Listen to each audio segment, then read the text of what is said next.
जाति जनगणना के नफा नुकसान, सामाजिक न्याय को सच में नई उड़ान मिलती है या नहीं?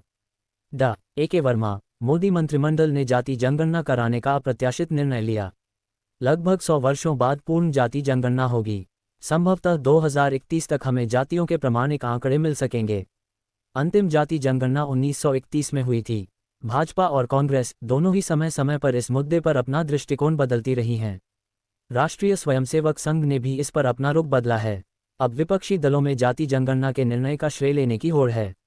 मोदी ने यह फैसला तब लिया जब विपक्षी दलों को इसकी बिल्कुल उम्मीद न थी। सबका ध्यान पहलगाम आतंकी हमले पर था और विपक्ष मोदी सरकार के साथ खड़ा था। इस निर्णय को बिहार के आगामी चुनावों से भी जोड़कर देखा जा रहा है, जहां तेजस्वी यादव और राहुल गांधी जातिगत जनगणना को अपना प्रमुख चुनावी एजेंडा बनाकर मोदी नीतीश को शिकस्त देना चाहते थे। ब्रिटिश काल में जब 1881 से 1931 तक जाति जनगणना हुई तो उसे बंद क्यों किया गया और अब करीब 100 वर्षों बाद उसे पुनः शुरू क्यों किया जा रहा है? 1941 में भी जाति जनगणना हुई पर उसके आंकड़े प्रकाशित नहीं हुए। स्वतंत्रता के बाद 1951 से 2011 तक आंशिक जाति जनगणना होती रही, जिसमें अनुसूचित जातियों और जनजातियों की गणना की गई। 1941 जनगणना कमिश्नर एम.डब्ल्यू.एम. यीट्स ने जाति जनगणना को खर्चीला, समय खपाव, सामाजिक विद्वेष पैदा करने वाली और डॉ. अंबेडकर के जाति विहीन समाज के मार्ग में अवरोध बताया था। जाति जनगणना से दलितों आदिवासियों को कोई फर्क नहीं, क्योंकि उनकी गणना तो बराबर होती रही है, लेकिन अन्य पिछड़ा वर्ग ओबीसी को लगता है कि अब उसे इसका लाभ होगा, पर किसी को नहीं पता कि ऐसा कैसे होगा।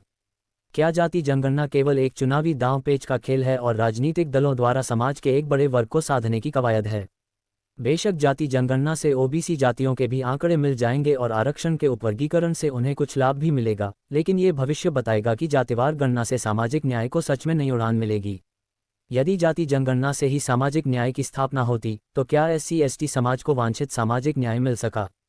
ये सही है कि दलितों में 1-2 जातियों की स्थिति में बेहतरी आई है, लेकिन शेष सैकड़ों जातियों का क्या? यही स्थिति आदिवासियों में भी है।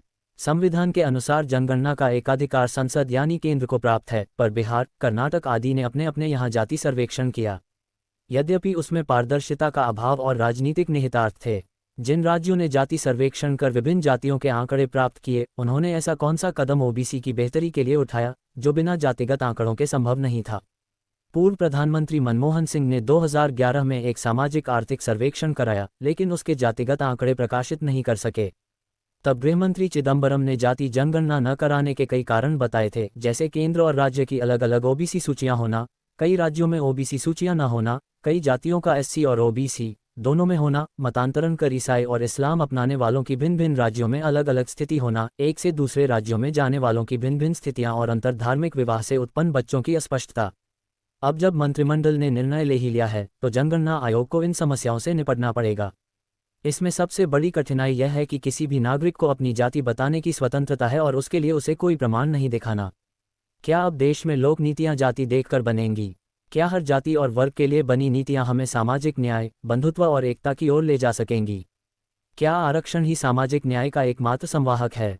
क्या जातियों को उनकी जनसंख्या के अनुपात में देश के संसाधनों और सेवाओं का आवंटन हमारी समस्याओं का सही समाधान है?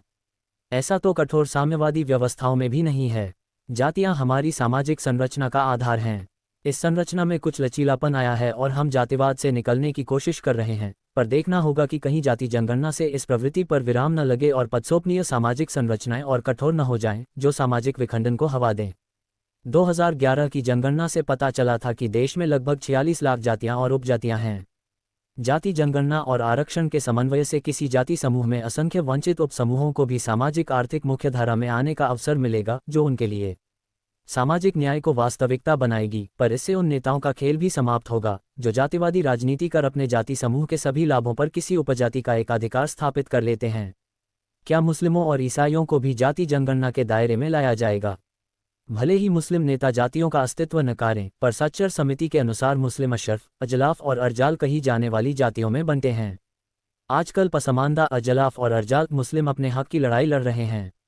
ईसाइयों में भी दलित ईसाइयों की मांग है कि उन्हें भी अनुसूचित जाति माना जाए और तदनुसार सुविधाएं दी जाएं। जाति जनगणना के समर्थक नेताओं में ये चिंता है कि कहीं भाजपा जातिगत जनगणना से हिंदू समाज को एक करने के एजेंडे में न बदल दे। भाजपा का खुला एजेंडा है कि वह एक समावेशी, सशक्त और समृद्ध समाज चाहती है, लेकिन गैर राजग पार्टियां विभिन्न सामाजिक समूहों की अस्मिता को बनाए रखकर उन्हें हिंदू समाज से बाहर रखना चाहती हैं। भविष्य ही बताएगा कि इन दोनों में कौन अपने एजेंडे में सफल होता है।